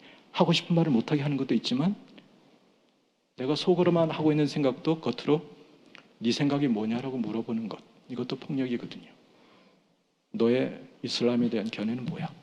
너의 동성애에 대한 견해는 뭐야? 이렇게 해서 이제 규정해서 그 사람 전체를 재단해 버리는 거죠. 이게 폭력이거든요. 다른 게 폭력이 아니라. 근데 이걸 폭력이라고 생각하지 못하고 이걸 신앙이라고 생각하는 분위기를 이 사회가 만들고 있거든요. 이 교회가 만들고 있거든요. 이거야말로 땅을 칠 노릇인 거죠, 실은. 근데 교회는 그 인종주의의 가치는 한 소망을 가질 수 없습니다. 교회가 소망을 가졌을 때는, 소망을 보였을 때는 그 인종주의를 스스로 넘어섰을 때였죠. 그래서 저는 이제는 멈춰야 될 때인 거죠. 저거 아닌데 속으로 우리가 생각만 하지만 우리 다 겁이 나거든요. 저도 쫄리거든요. 근데 그러지 않으면 뭐 제 생각에는 뭐 그렇습니다. 우리의 정체성을 타자를 배제함으로써 이건 아님으로써 아니다라고 규정함으로써 우리의 정체성을 규정하는 것, 이것은 참된 그리스도인의 지표라고 저는 믿지 않습니다. 우리의 정체성은 늘 역사 속에서 참된 그리스도인이라고 불렸고 그리스도교 공동체라고 불렸을 때는 그 경계를 넘어서는 사람들이 있었고 그 경계를 넘어서는 사고 속에 경계 안에 들어오지 못한 사람들을 담아냈을 때 이게 실제로 교회가 교회다움을 순간적이지만 순간이나마 회복했거든요. 저는 이 부분에서 더 용기가 필요하다는 생각을 이제 하는 거죠. 그러거든요. 사실 많은 목사님들이 이거 공감해도 저를 교회에서는 절대로 못 부르시거든요. 저도 교회에서 부르면 일단은 막 딱 가서 연령대를 보고 수위 조절을 일단 시작을 하거든요. 그리고 집에 가서 막 후회를 하죠. 내가 왜 그때 그 말을 해서 나름 나도 진지하게 살고 싶은데 뭐. 근데 지금은 컨텍스트 읽어 나가는 게 너무 허약한 거죠. 그러니까 전반적으로 저는 그렇게 보거든요. 그래서 텍스트를 우리가 읽고 공부하는 만큼 이 컨텍스트와 잘 연결이 되지 않는, 아쉽지만 사실은 그런 부분이 굉장히 많죠. 근데 예전에는 제가 이제 올해 와서 느낀 건 그거든요. 예전에는 이런 문제의식을 평신도분들이, 소위 말하는 평신도분들이 많이 제기하셨거든요. 한국교회 이상해 못 살겠어. 근데 요새는 뭐 개척교회 목사님들도 그러고 부목사님들도 그러고 전도사님들도 그러고 이게 대형교회 담임 목사님 빼고는 다 문제의식을 갖고 계신 것 같아요. 농담입니다만 저는 이걸 결코 부정적으로 보진 않거든요. 이 흐름 어찌 보면 우리가 새로운 흐름을 만들어 나갈 수 있는 좋은 첫걸음이 될 수도 있겠다. 그래서 우리가 컨텍스트라는 것을 우리가 조금 더 새로운 관점에서 인문주의라는 것이, 인문주의로 본다라는 것이 무엇인지, 그리고 오늘의 포스트 모던 사회라는 것을 우리가 단순하게 경원시할 것이 아니라, 그걸 두려워할 것이 아니라 그 속에서 역시 근대가 그 근대 세계와 조응하면서 뭔가 새로운 교회를 만들어냈듯이 21세기에도 그런 교회를 만들어낼 수 있는 거죠. 또 내야지 사실 교회가 존속될 거고요. 뭐 그게 어떤 교회의 모습일지는 모르겠습니다만 분명한 것은 20세기의 가부장제가 중심이 되는 하이라키컬한 교회는 아닐 거다라는 것이고, 조금 더 수평적인 가치가, 그리고 그 속에 조금 더 다양한 목소리들, 잊혀졌던 망각 속에 널브러져 있던 그 목소리들이 더 들리는 교회, 이 교회가 21세기가 아마 기대하는 그런 교회가 아닐까 싶습니다. 저는 그런 면에서 우리 사회에 좀 더 열린 마음으로 페미니즘, 저도 쫄거든요. 막 이런 페미니즘 막 이렇게 얘기하면 집에 가면 저보고 다 가증스럽다 그러거든요. 가부장의 화신이 페미니즘 얘기합니다. 제 가족도 와 있습니다. 그렇지만 그런 논의가 교회가 더 적극적으로 더 열심히 고민해서 인간이 무엇이고 우리 속에 포함해야 될 인격이 무엇인가를 제고하는 게 필요하지 않나, 저는 뭐 그런 생각을 합니다. 그리고 아마도 여러분들이 뭐 제 책을 읽으시거나 또 여러 가지 사회 속에 쟁점이 되는 담론에 대한 책을 읽으시면서 인간이란 무엇인가에 대해서 우리가 좀 더 포커스를 맞추고 사회와 교회를 바라본다면 조금은 다른 시각을 가질 수 있지 않을까, 뭐 이런 생각을 합니다. 여기까지 할까요? 감사합니다. 네, 반갑습니다.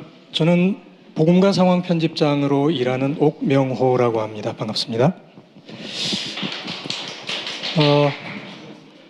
제가 북토크를 여러 군데서 두루 진행을 좀 해봤는데요. 딱 한 군데 북토크 사회를 맡지 않은 곳이 바로 이 청을함이었습니다. 근데 오늘 이 북토크 진행의 첨단을 보여주는 청을함에 와서 제가 북토크를 진행을 하게 되었는데 더 이상 제가 이제 북토크 진행은 안 해도 되지 않을까 그런 생각을 좀 하게 됩니다. 여기서 제가 아이패드를 들고 북토크를 진행하게 될 줄은 전혀 상상도 하지 못했습니다. 저는 여전히 메모지에 써서 돌아다니면서 스태프분이 받아서 저에게 전달해 주시는 이게 굉장히 익숙했는데 아이패드를 보면서 진행을 해야 될 것 같습니다. 앞서 그 강연을 잘 들으셨죠? 네. 강연을 들으시고 책 내용을 다 들었어 라고 이해하신다면 대단히 위험하십니다. 네, 혹시라도 그렇게 생각하시는 분이 없기를 바라겠고요. 책에는 훨씬 더 풍성하고 깊고 흥미진진하고 아주 알찬 내용들이 정말 많이 들어 있습니다. 제가 매달 교수님의 글을 2017년 8월서부터 접하고 있거든요. 정식으로 연재를 시작한 것은 2017년 12월부터였는데 그때부터 지금까지 계속 매월 교수님의 글을 가장 먼저 제가 접하고 있습니다. 그렇기 때문에 교수님의 글의 내용이 어떠한지 또 글쓰기의 어떤 흐름이랄지 혹은 글쓰기의 완성도랄지 이런 게 어떻게 지금까지 좀 변해가고 있는지 그걸 가장 잘 아는 사람이 바로 저겠죠? 네. 그래서 제가 확신 있게 말씀드릴 수가 있습니다. 이 텍스트를 넘어 컨텍스트로는 로라는 책은 한 번에 그냥 다 안 읽으셔도 되고요. 제목만 보시고 이건 어떤 내용이지 싶은 글을 먼저 보시고 그걸 또 곱씹어 보시고 그런 다음에 또 다른 꼭지를 한번 읽어보고 싶다 그러면 또 목차를 피셔가지고 이 제목이 궁금한데 라고 생각하시는 제목의 챕터를 찾아서 또 읽으시고 밑줄 그으시면서 그리고 또 생각하시고 곱씹어 보시고 그렇게 하면서 책을 읽으시면 굉장히 많은 공부가 되지 않을까 그렇게 생각을 합니다. 앞서 교수님께서 저는 참 가벼운 사람입니다. 이렇게 소개를 하시는 얘기를 제가 들으면서 속으로 이런 생각을 해봤습니다. 역사를 공부하셨는데 그리고 심지어 중세 역사를 공부하셨는데 가볍다고 자신을 소개를 하신다? 그러면 나는 유재석만큼 웃기는 사람인가? 뭐 이런 생각을 해보게 되었습니다. 책에 보시면은 2부에 보시면 대형 교회는 구원받을 수 있을까? 하는 제목이 있습니다. 제가 첫 질문을 뭘 드릴까 생각을 하다가 이 제목을 보면서 첫 질문을 이걸 드려야겠구나라고 생각을 했는데요.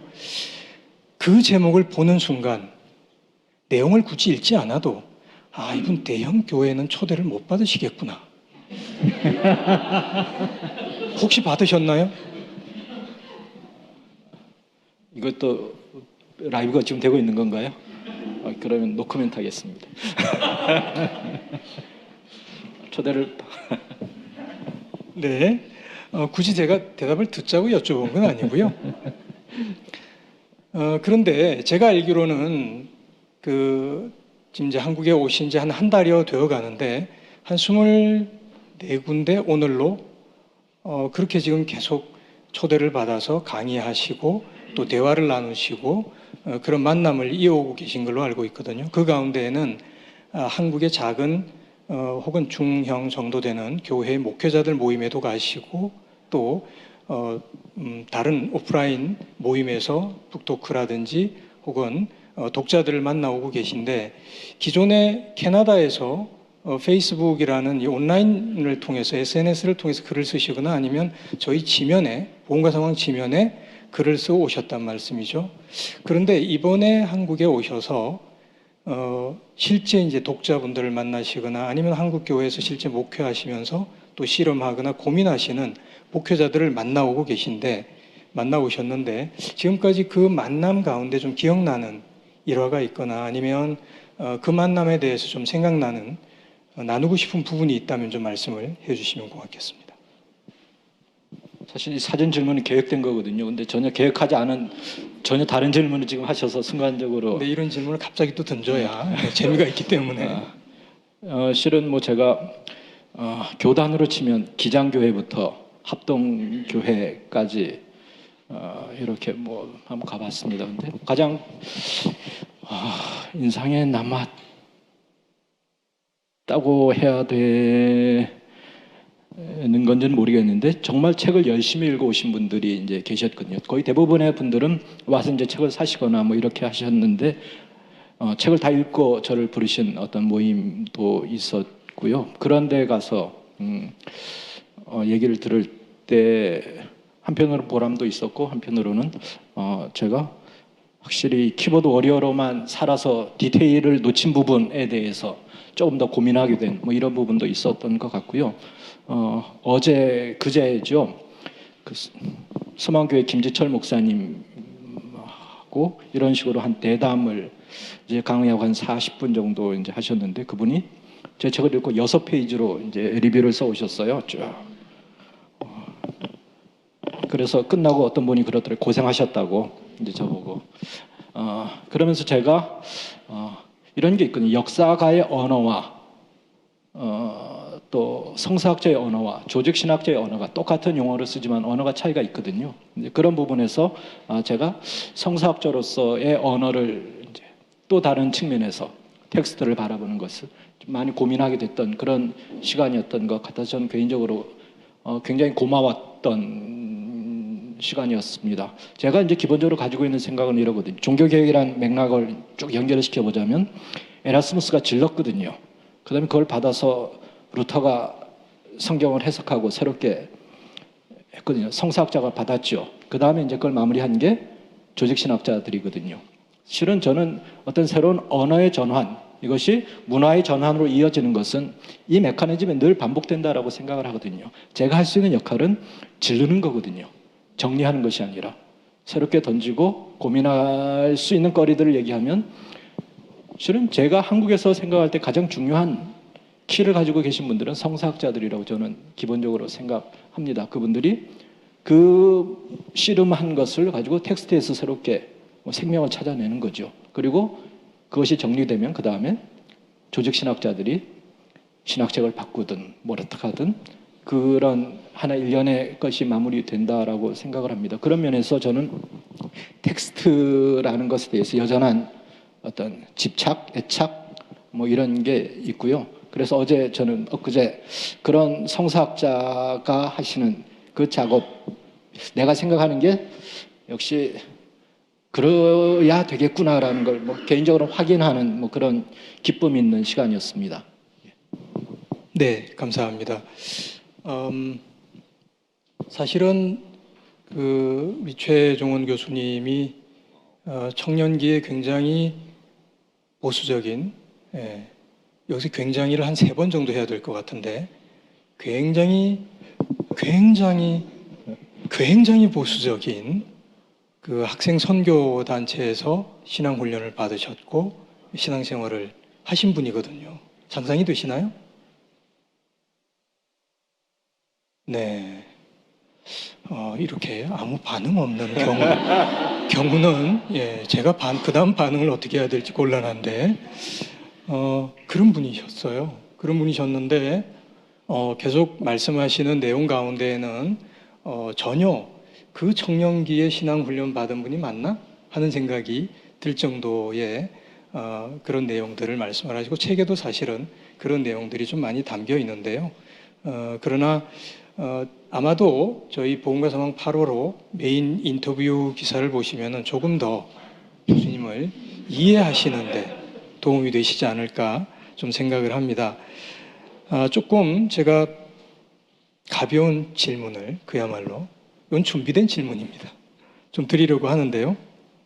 우선 저 역시도 상당수의 원고는 연재를 통해서 제가 먼저 접하기도 했지만 그 원고 그대로가 나온 건 아니고요. 또 교수님께서 새롭게 보완을 하시고 또 다른 글들까지 보완을 새롭게 써서 이 텍스트를 넘어 콘텍스트로라는 책을 완성을 하셨는데 제가 다시금 이 책을 읽어보면서 드는 생각이 아, 이분이 독서를 이렇게 열심히 하시는 분이었나. 왜냐하면은 혹시 느끼셨나 모르겠는데요. 책의 미주 부분을 펴보시면은 그 참고로 읽으신 섭렵하신 자료가 나오는데, 심지어 어떤 자료까지 나오냐면 러시아 문학회 학술대회 발표집이 거기에 나와요. 그래서 이 역사학자가 중세 역사를 연구하시는 분이 노문학회 학술대회 발표집은 왜 보셨을까? 뭐 이런 의문이 들 정도로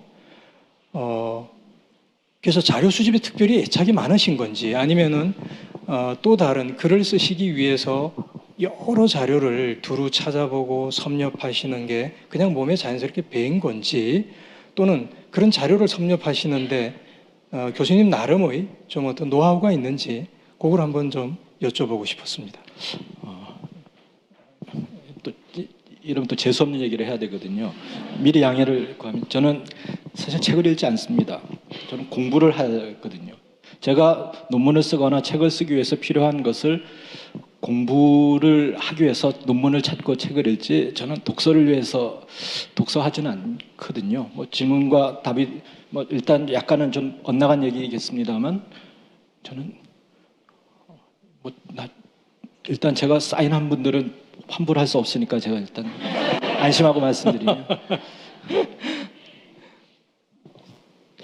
한국, 제가 솔직하게 느끼는 건 책을 많이 읽는데 정말 책을 읽는 게 아니고 책에 읽히는 분들이 너무 많거든요. 제 주변에도. 그러니까 다양한 책을 뭐 우리 출판계가 어려우니까 비아토는 그런 거 전혀 안 하시거든요. 뭐라고 합니까? 추첨해서 뭐 이렇게 하는 것도 하고 많이 하는데, 사실 저는 한국 기독교 출판계의 트렌드에 대해서 사실 개인적으로 굉장한 우려, 아쉬움 이런 걸 이제 갖고 있거든요. 많은 분들이 전혀 도움이 되지 않을 톰 라이트를 너무 진지하게 읽고 계신 게 저는 개인적으로 불만이에요. 그건 공부도 아니고 독서도 아니다라고 저는 그냥 아주 거칠게 얘기하면, 내가 그 한 분야에 정말 세부적으로 관심이 있어서 계속해서 몇 년 정도 이걸 1년으로 공부해야겠다라고 생각하고 하시는 것이 아니라 그냥 출판사에서 나오는 것들을 막 이것저것 섭렵하는 걸 독서라고 생각하신다면, 저는 그건 굉장히 위험한 것이라고까지 저는 생각을 합니다. 그래서 저는 또 고백하건대 신학책을 읽은 게 거의 없어요. 톰 라이트 책도 저는 한 번도 읽은 적이 없고, 심지어 제가 어디 인터뷰에서 복음의 공공성 좋은 책입니다고 해놓고 제가 읽은 건 뒤에 조금이었거든요. 너무 좋더라고요. 근데 전 제가 필요한, 여전히 제가 하는 분야, 서양 중세사나 혹은 교회사에서 내가 다뤄야 될 부분에 대해서도 읽을 게 많고 자료를 찾을 게 많은데, 그냥 평이하게 읽는 건 일단 그건 뭐 제 스타일에 맞지 않은 그런 부분이 있고요. 또 이게 팁을 하나 드리자면, 제가 공부하는 방식이기도 한데, 책을 읽지 마시고 논문을 읽으시면 엄청나게 도움이 많이 됩니다. 몇 가지의 논쟁을 가장 잘 정리해서 한국말로 풀어놓은 학자들이 전문용어로 계락이거든요. 그런 것만 잘 읽으시면 그 흐름의 전반을 쫓아가실 수 있는데, 그렇지 않고 뭐 이거 세 관점 있다, 벽돌책 이걸 어떻게 읽습니까? 저도 모르겠거든요.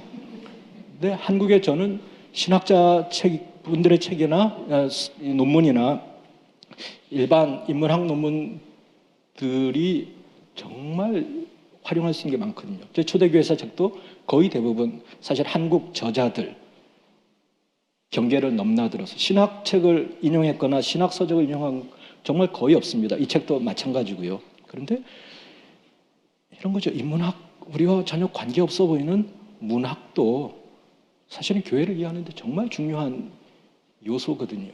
우리는 너무 이 경계를 쳐놓고 그 풍성함을 놓치고 있는 거라는 생각을 저는 합니다. 그래서 제 글에는, 그래서 의도적으로 뭐 그런 걸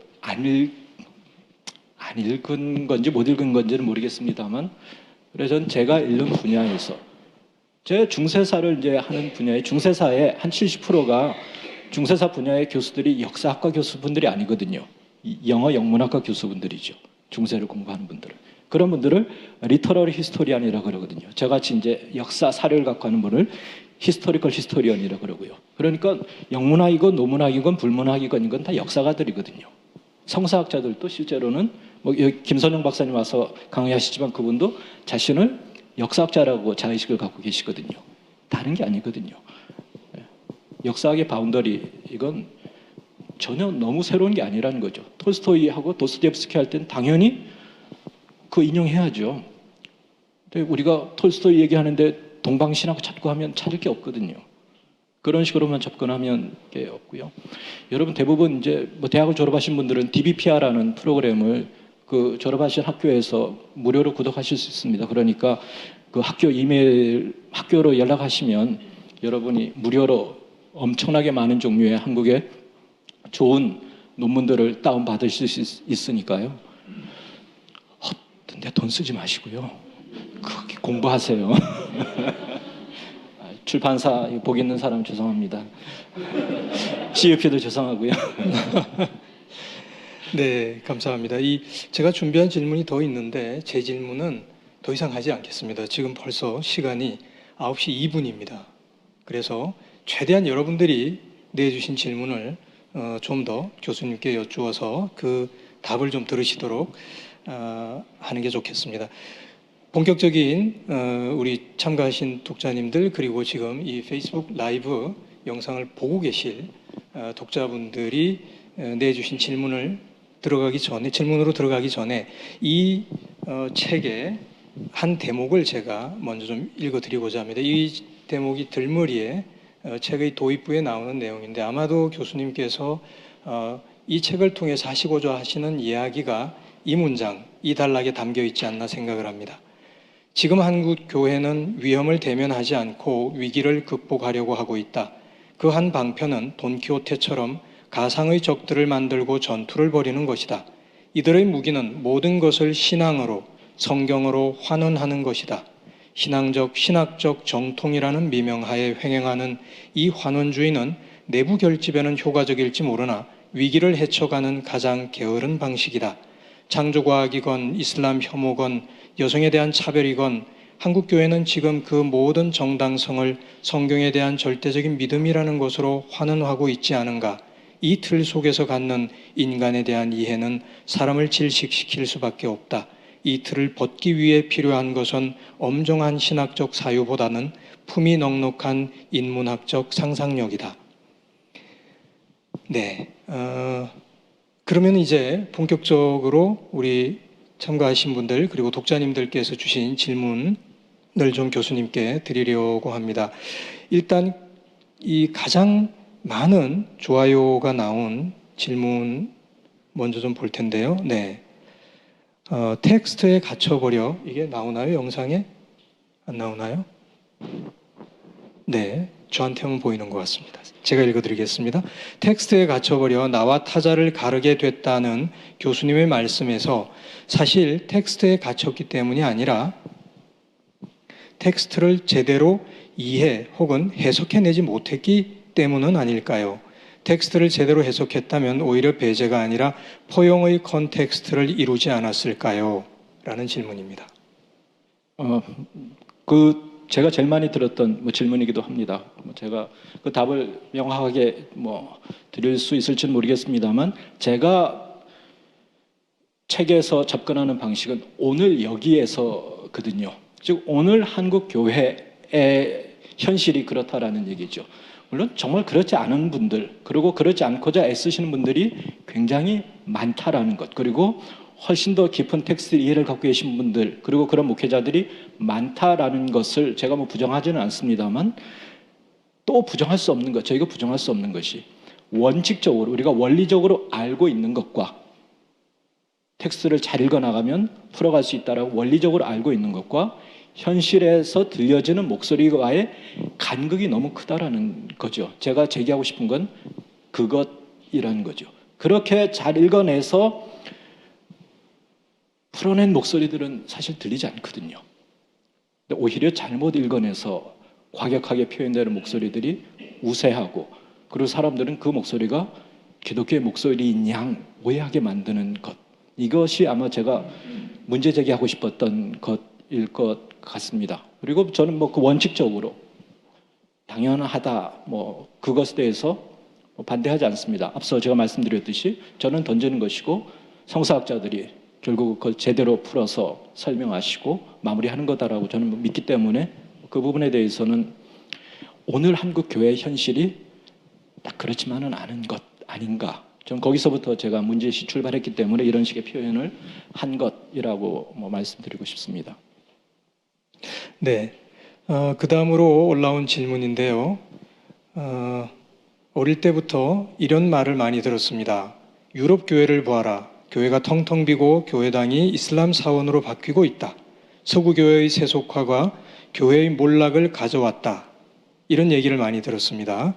그러면서 자녀들에 대한 경건주의적 훈련에 대한 필요성을 많이 듣습니다. 실제로 유럽 교회는 몰락하고 있다고 봐야 할까요?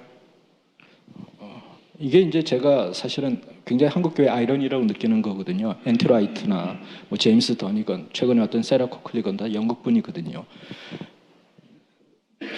그러니까 저는 이제 이걸 어떻게 봐야 되는가. 뭐 우스갯소리입니다만 제가 영국에 있을 때 목회자분들이 많으셨거든요. 그분들이 설교하실 땐 다 봐라 유럽교회 봐라 죽지 않았냐. 그런데 사적으로 만나면 다 그런 얘기를 하거든요. 그래도 나는 우리 자녀는 여기서 키우고 싶다. 이런 식의 유럽 교회를 바라보는 것, 제가 이제 캐나다에 있습니다만 캐나다 교회를 바라보는 것, 이건 굉장히 공평치 않은 것이거든요. 저는 이러한 식의 시각으로 바라보는 정당성을 따지자면 한국 교회가 그럼 그리스도인들이 뭐 10% 20%된 한국 교회가 그럼 천국에 더 가까운가? 밴쿠버를 여러분 999당이라 그러거든요. 천당 밑에. 우리가 다양한 관점에서 다양하게 봐야 되겠으나 저는 그러거든요. 한국의 지금 같은 현상에서 한국의 대형 교회를 다니는 것이 더 복음적인 것인지 저는 사실은 솔직하게 그냥 그런 걸까 답이 안 나오거든요. 우리가 교회다움의 지표를 몇 프로가 교회 출석하느냐로 잡아버린다라면 우린 대형 교회 오늘 행태를 견제할 수 있는 아무런 근거가 없는 거죠. 그 속에 있는 분들은 95%가 해피하신데요. 바깥에서 해봐야 바깥은 다 몰락해 가는 건데요. 어떤 이런 시각을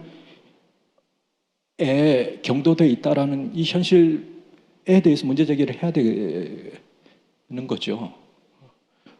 저는 그런 식의 시각에는 전혀 동의가 잘 되지 않거든요. 네, 그 교회에 관한 질문이 나왔기 때문에 제가 긴급 또 대본에 없던 질문을 좀 드리려고 하는데요. 그저께 교수님의 그 북토크 또 강연을 들으면서 인상 깊게 다가왔던 게 지금 교수님의 자녀분이 고등학교를 올해 졸업한 것으로 제가 들었는데 자녀분하고는 다른 교회를 캐나다 현지에서는 지금 다니고 계시다고. 예. 그래서 저희 집안을 풍비박산 집안이라고. 네, 다른 교회를 다니기 때문에 그럴 리는 없다고 보고요. 그 점에서 자녀분이 그 교회에 대해서 얘기했던 대목이 저한테는 인상 깊게 다가왔었는데요. 그 얘기를 잠시 좀 나눠주시면 어떨까요? 그 자녀가 여기 왔거든요. 왔는데 그렇군요. 내가, 몰랐습니다. 한국의 캐나다 광림교회라고 굉장히 큰 교회 이제 고등부 딴에는 이제 한인회 고등부 회장도 이제 했었어요. 굉장히 열심히 하고 또 전도사님이 잘 이제 케어를 해줘서 했는데 그래서 부딪히는 부분이 이제 사실은 그런 부분이었거든요. 한인교회는 제가 경험한 한인교회는 한국이 한 80년대에 그 영적 열정과 지적 수준을 가지고 있거든요. 그래서 거기서는 창조 과학 아니면 모두가 다 잘못된 거로 이제 얘기하는 이런 흐름이 압도적으로. 근데 그런 거죠. 젊은 중고등학교 학생들이 학교에서 배운 것과 여전히 그 한인교회에서 하는 행태 이 사이에서 갈등이 없다라는 게 비정상적인 거죠. 사실 그런 갈등, 어떤 정말 멀쩡한 분이 교회 안에만, 교회라는 세팅 안에만 들어오면 그런 부분에 대해서 다르고 틀리다라는 걸 알매도 불구하고 얘기하지 못하는 그 사회라는 그 현실, 이것을 이제 굉장히 답답했던 기억이 있거든요. 그래서 저는 뛰쳐나왔는데 우리 아들은 그 교회를 너무 사랑해서 이제 여전히 다니고 있는데 자기도 고민하거든요. 대학 가면 계속 신앙생활 할 수 있을까? 뭐 이런. 근데 그 아들이 제가 뭐 이런 강의를 하고 돌아다닌 걸 보니까 그런 얘기를 하더라고요. 왜 아빠는 집에서는 이런 얘기를 안 해주고 바깥에서만 이런 얘기를 하냐. 근데 저도 집에서 얘기를 많이 하는데 이렇게까지 얘기는 못하죠. 뭐. 네, 집에서까지 역사 강의를 했다가는 아들하고의 관계가 그나마도 좋던 관계가 또 어떻게 될지 모르기 때문에 절제하셨던 것으로 생각합니다. 질문 가운데 또 이 질문은 아마도 혹여 그 교수님을 오해하는 그런 분이 있을까봐 질문을 던지신 것 같기도 한데요. 그런 점에서는 좋은 질문이 아닌가 생각합니다. 교수님께서는 기독교 역사학을 가르치시나요? 아니면 일반 역사학을 가르치시나요? 요점은 학문 앞에 기독교라는 수식어가 붙는 것이 유의미한지 여쭙고 싶습니다. 학문 방법론에 특별히 기독교적 방법론이라는 것이 존재하나요? 그건 존재하지 않습니다. 저는 교회 역사를 가르치지 기독교 역사, 뭐 기독교 역사관이라는 것은 존재한다고 저는 생각지 않습니다. 그거는 중세적인 관념이거든요. 마치 미국에 예전에 미국이 너무 잘 나가니까 미국에 있는 역사학자들이 이런 얘기를 했어요. 미국의 사관은 프론티어 사관이다. 개척 사관이다. 그걸로 이제 설명하려고 그랬거든요. 즉 유럽의 도움 없이 대서양에서 건너온 것이 아니라 자기들이 매 프론티어를 개척해 나가면서 형성한 것이 미국이다라는 생각을 하고 실제로 미국 200주년 때 그런 터너라는 학자가 그런 얘기를 했었습니다. 근데 지금은 아무도 그거를 귀담아 듣지는 않거든요. 저는 기독교 사관 혹은 뭐 이런 표현을 저는 별로 좋아하지는 않습니다. 제가 답이 될지는 모르겠습니다만 제 답이 아니라 강영환 교수님을 제가 최근에 이제 뵀는데 그분이 제 아는 목사님에게 이런 조언을 해주셨다고 그러더라고요. 학자로서 공부하는 자세에 대해서 세 가지인데 제가 이제 마지막 한 가지는 덜 중요한지 까먹었습니다. 근데 두 가지만 기억하면 첫째는 학자는 학문 앞에 정직해야 된다. 그리고 둘째 학자는 이제 기독교 학자죠.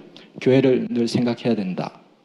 저는 그거거든요. 교회를 늘 생각해야 되지만 가장 먼저는 학문 앞에서 정직한 것.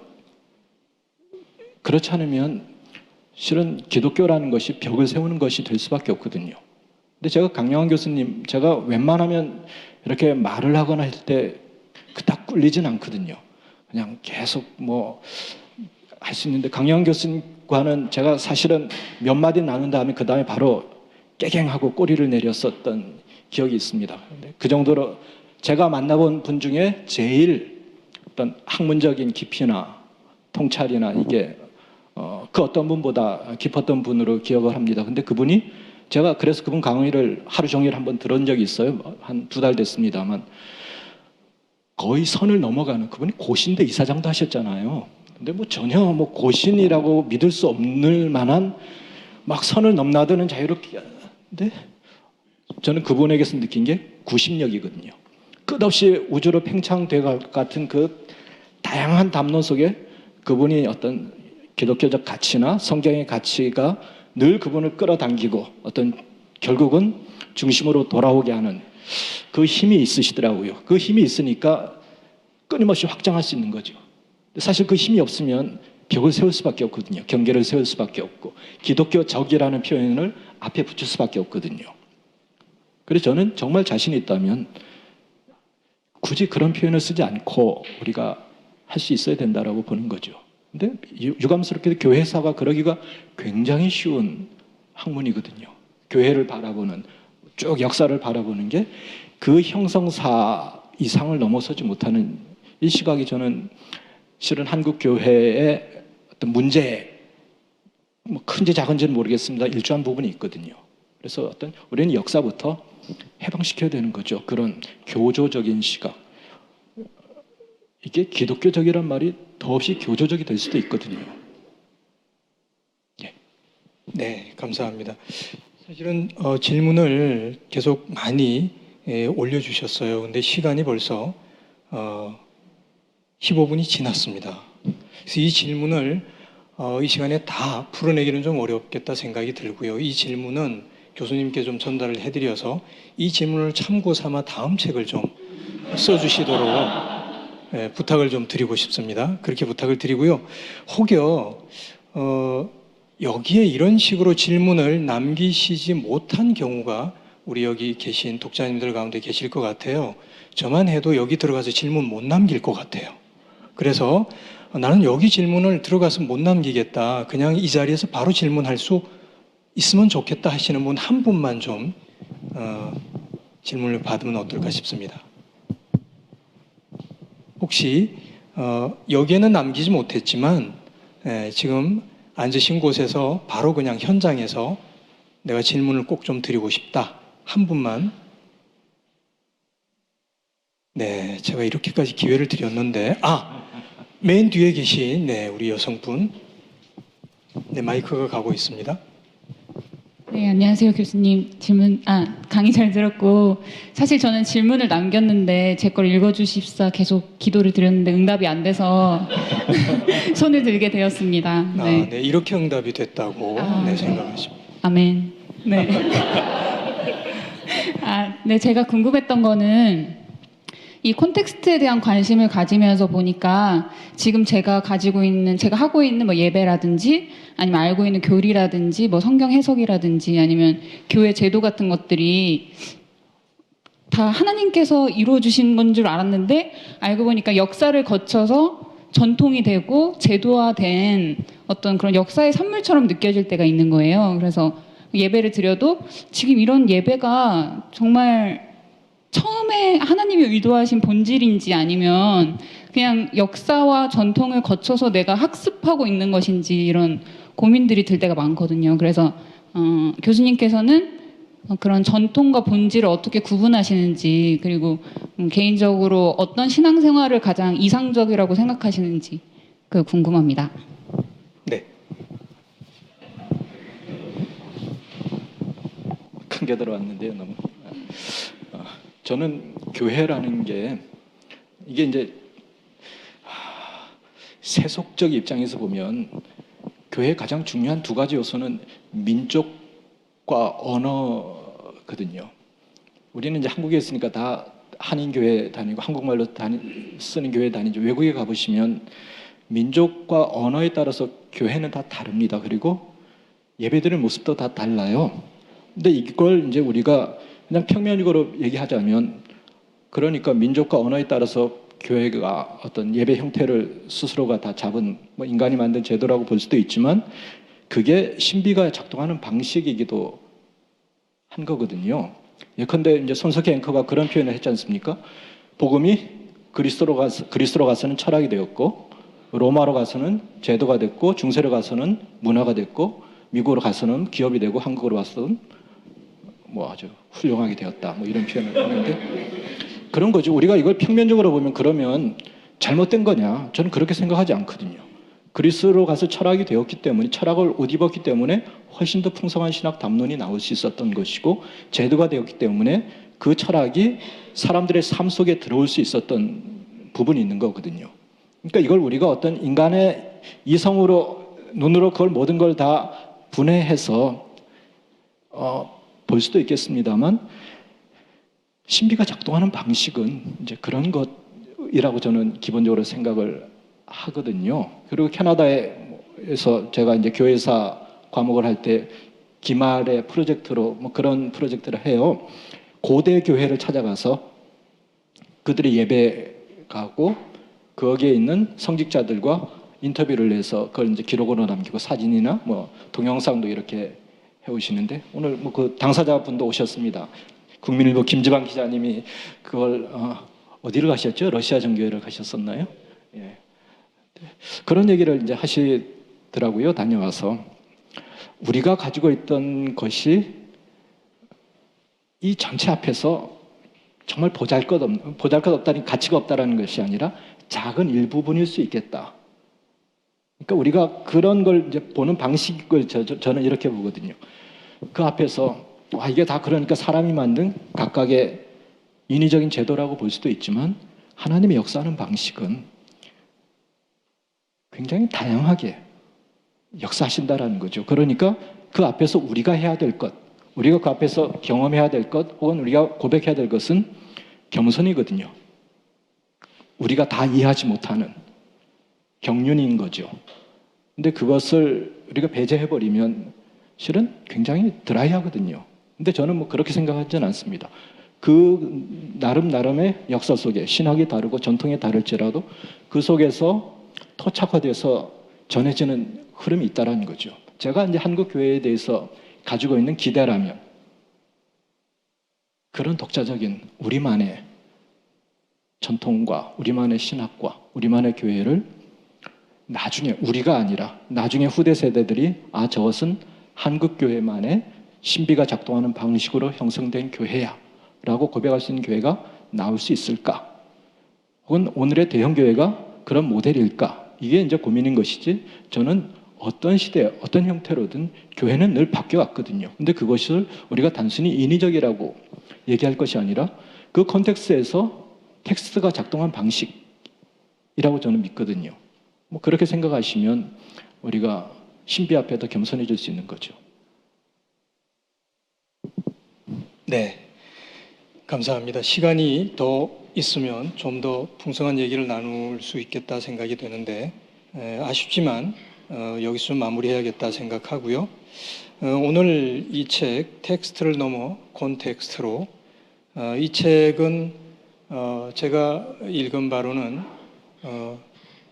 역사, 특별히 중세 기독교 역사를 통해서 오늘의 한국 교회가 과연 어디에 서 있는지, 그리고 오늘을 살아가는 우리는 과연 어디로 가야 하는지, 혹은 한국 교회는 어디로 가야 하는지를 굉장히 예리하게 보여주고 제시하는 책이 아닌가 그런 생각을 좀 해봅니다. 주변 분들, 뭐 교회 또 선후배, 지체들 또 지인들에게도 좀 선물해 주시고 나눠주시면 좋겠다 생각이 들고요.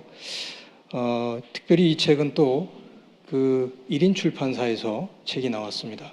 그래서 오늘 그 출판사 대표께서 직접 또 책도 만들고 편집도 하고 또 와서 판매도 하고 여러 가지 일을 다 합니다. 그래서 1인 출판사입니다. 그래서 이분이 책을 직접 가지고 와서 계신데 오늘 이 책 다 안 팔리면 저 대표분하고 우리 저자이신 우리 최 교수님이 두 분이 싸들고 가셔야 됩니다. 이 빗속에. 그런 일 없도록 이 책을 좀 선물도 해주시면 좋겠다 생각을 하고요. 이 책 제가 보면서 가장 마음에 드는 페이지는 이 앞쪽에 있었습니다. 최고의 보시자 생의 동반자인 장은정에게. 네, 역사학자신데 감수성도 대단히 풍부한. 저한테는 가장 감동적인 페이지였습니다. 그 주인공께서 또 이 자리에 보니까 함께 하고 계시네요. 자, 이 책 그렇게 많이 또 널리 소개해 주시면 좋겠고요. 오늘 받으신 복음과 상황 여기에 오늘 이 질문을 못해서 너무 아쉽다 그렇게 생각하시면 복음과 상황 메인 페이지 인터뷰에 최 교수님 인터뷰가 실려 있습니다. 저보다 훨씬 뛰어난 우리 이범진 기자가 인터뷰를 정말 잘 했는데요. 제가 알기로는 최 교수님 사진 가운데 가장 잘 나온 사진입니다. 이 인터뷰를 보시면 좀 더 교수님을 이해하시고 또 책을 이해하시는데 도움이 되겠다 생각이 들고 심지어는 교수님의 다음 책이 무엇인지에 대한 힌트도 나와 있습니다. 즐겁게 좀 참고를 해주시면 좋겠다 생각이 듭니다. 오늘 긴 시간 함께 해주신 우리 또 좋지 않은 날씨 가운데에서도 자리를 채워주신 독자님들 또 참가하신 분들 그리고 지금 페북으로 이 영상을 아직까지 보고 계실지는 모르겠네요. 보고 계실 또 온라인상의 독자님들께도 감사를 드립니다. 그리고 최 교수님께 다시 한번 힘찬 격려의 박수로 마치겠습니다.